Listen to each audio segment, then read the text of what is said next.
अमिता और उसके पति इलेश का हमेशा से एक सपना था कि उनका पहाड़ों में एक छोटा सा घर हो।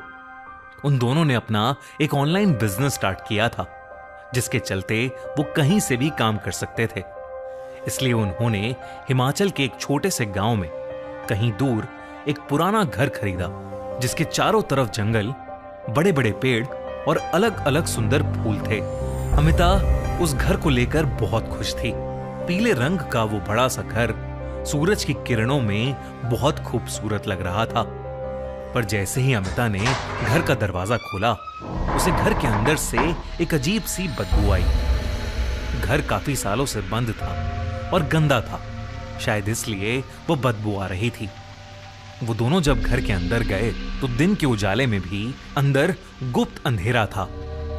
उन्होंने कैंडल्स जलाई, इलेक्ट्रिसिटी ऑन की, घर साफ किया और फिर अपना सामान सेट किया। उसी रात जब अमिता ने खाना बनाने के लिए सब्जियां काटनी शुरू की, तो ताजी दिखने वाली सब्जियां अंदर से पूरी तरह सड़ी हुई थीं, बल्कि सब्जी के अंदर से काले कीड़े निकल रहे थे।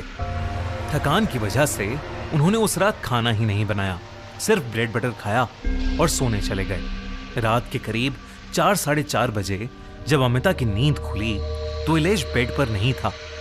अमिता ने परेशान होकर बाहर जाकर देखा तो इलेश बगीचे में फावड़े से एक गहरा गड्ढा खोद रहा था और उसके चेहरे पर एक अजीब सी मुस्कुराहट थी। अमिता ने उसे पुकारा तो इलेश जैसे होश में आया। उसे याद ही नहीं था कि वो बाहर बगीचे में कब और कैसे पहुंचा। अमिता को लगा कि शायद इलेश ने कोई सपना देख लिया होगा और वो उसी सपने के अंदर नींद में चलने लगा होगा। इस इंसिडेंट के बाद बाकी का दिन ठीक गुजरा, सब कुछ नॉर्मल चल रहा था। अमिता और इलेश अपने नए घर में काफी खुश थे, पर अगली रात सब कुछ बदल गया। अमिता की नींद एक तेज शोर से खुली।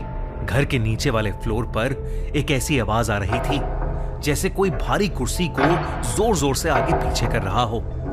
अमिता डरते हुए धीरे धीरे नीचे गई तो वो आवाज सीढ़ियों के नीचे से आ रही थी। वहां उसे एक छुपा हुआ दरवाजा मिला जो बेसमेंट के एक कमरे में जा रहा था। अमिता जब उस अंधेर कमरे में गई तो उसने देखा कि वहां सड़ी हुई जड़ी बूटियां रखी हैं और एक रॉकिंग चेयर पर इलेश बैठा एक काली बोतल को घूर रहा है। दीवार पर लटकी लालटेन की हल्की रोशनी में अमिता ने देखा कि इलेश के ठीक पीछे एक धुंधली काली परछाई खड़ी है और उसके लंबे बाल और खोखली सफेद आंखें हैं। अमिता ने जैसे ही कांपती आवाज में इलेश को पुकारा, वो चेयर हिलना रुक गई। इलेश का सर एक भयानक आवाज के साथ मुड़ा। उसकी आंखों की पुतलियां गायब थीं और वो गुस्से से अमिता को देखने लगा। तभी इलेश के पीछे खड़ी वो भयानक काली परछाई एकदम से अमिता के सामने आ गई। वो परछाई एक बहुत ही भयानक औरत की थी। उस औरत ने अमिता का गला जोर से दबोच लिया, जिससे अमिता का दम घुटने लगा और वो बेहोश हो गई। उस बेहोशी में अमिता को एक अजीब सा सपना आया। उसने सपने में देखा कि वो रात के भयानक अंधेरे में बगीचे की उसी जगह पर खड़ी है जहां इलेश खुदाई कर रहा था और वो खुद अपने हाथों से पागलों की तरह जमीन खोदती जा रही है। सपने में उसके नाखून टूट रहे थे और उंगलियों से खून बह रहा था। पर अगली सुबह जब अमिता की आंख खुली तो वो अपने बिस्तर पर थी। उसे लगा कि जो कुछ भी उसने महसूस किया वो सब सिर्फ एक बुरा सपना था। पर जैसे ही उसने अपने हाथ देखे, उसकी चीख निकल गई। उसके हाथ सच में मिट्टी और सूखे हुए लाल खून से सने हुए थे। बाहर इलेश उस गड्ढे को भर रहा था और जमीन पर गिरकर जोर जोर से रो रहा था। पर अमिता के पुकारने पर वो एकदम से चुप हो गया, जैसे कुछ देर पहले कुछ हुआ ही ना हो। अमिता इलेश से कुछ कह पाती उससे पहले ही उसे जोरों की ठंड लगने लगी और उसका सर भारी होने लगा। उसे उल्टी आने लगी तो वो घर के अंदर भागी। लेकिन जैसे ही वो घर के अंदर घुसी, घर में सड़ते हुए मांस और जलती हुई जड़ी बूटियों की बदबू फैली हुई थी। घर के सारे दरवाजे और खिड़कियां अपने आप झटके से बंद हो गए और घर के मेन डोर पर ताला लगने जैसी आवाज आई।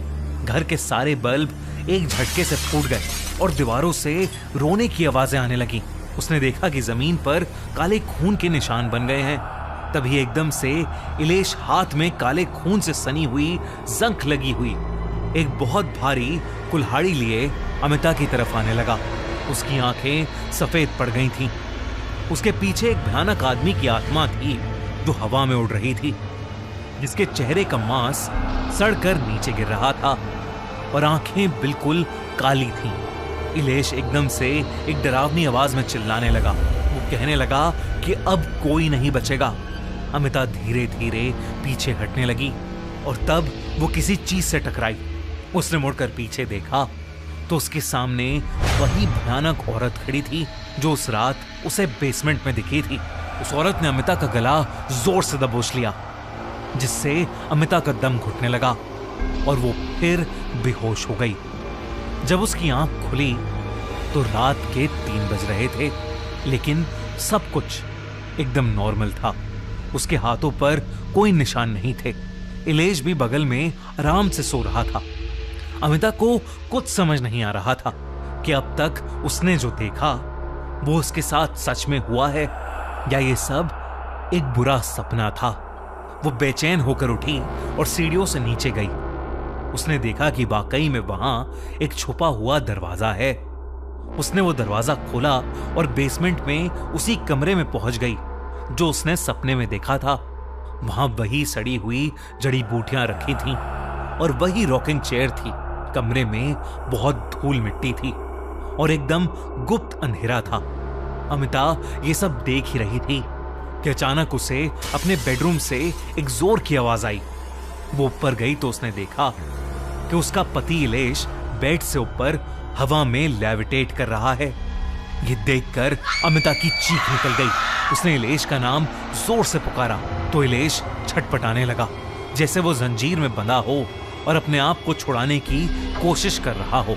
अमिता ने मदद के लिए फोन उठाया, पर उस गांव के किसी भी इंसान ने उसका फोन नहीं उठाया।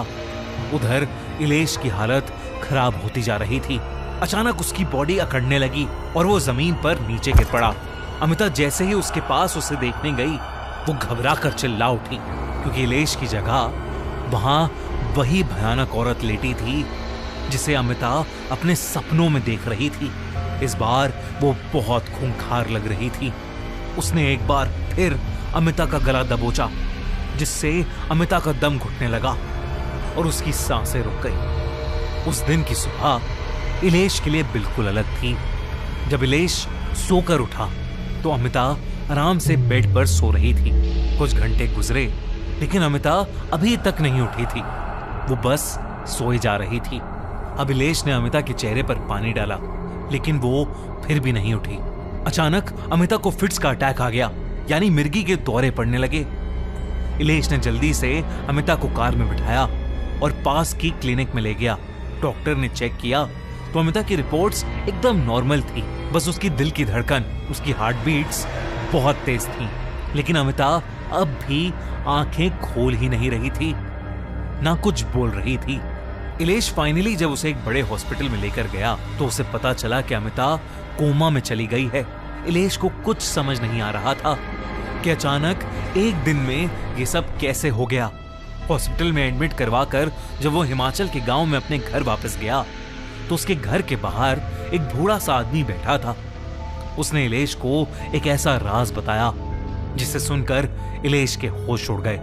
उसने कहा कि ये घर शापित है और यहाँ एक ऐसी पिशाचनी रहती है जो लोगों को उन्हीं के सपनों में फंसाकर उनकी जिंदगी चुरा लेती है, और इस घर के अंदर कई लोगों की लाशें दफन हैं। इसलिए इलेश को वो घर जल्द से जल्द खाली कर देना चाहिए। ये कहते ही वो बूढ़ा आदमी वहां से उठा और जंगल के रास्ते चलने लगा। इलेश ने उसे आवाज लगाई, लेकिन वो आदमी चलते चलते हवा में कहीं गायब हो गया। इलेश ये देखकर हैरान रह गया था। उसने तुरंत वो घर खाली किया और अमिता की हेल्थ के लिए एक पूजा रखवाई। कुछ दिनों बाद अमिता को अपने आप एक दिन होश आ गया। वो नींद से उठते ही रोने लगी और उसने बताया कि कैसे वो सपनों के घर में फंस गई थी और वो कितनी अकेली महसूस कर रही थी। इलेश ने भगवान का शुक्रिया अदा किया और उस बूढ़े आदमी का भी, जिसने उसे सब बताया।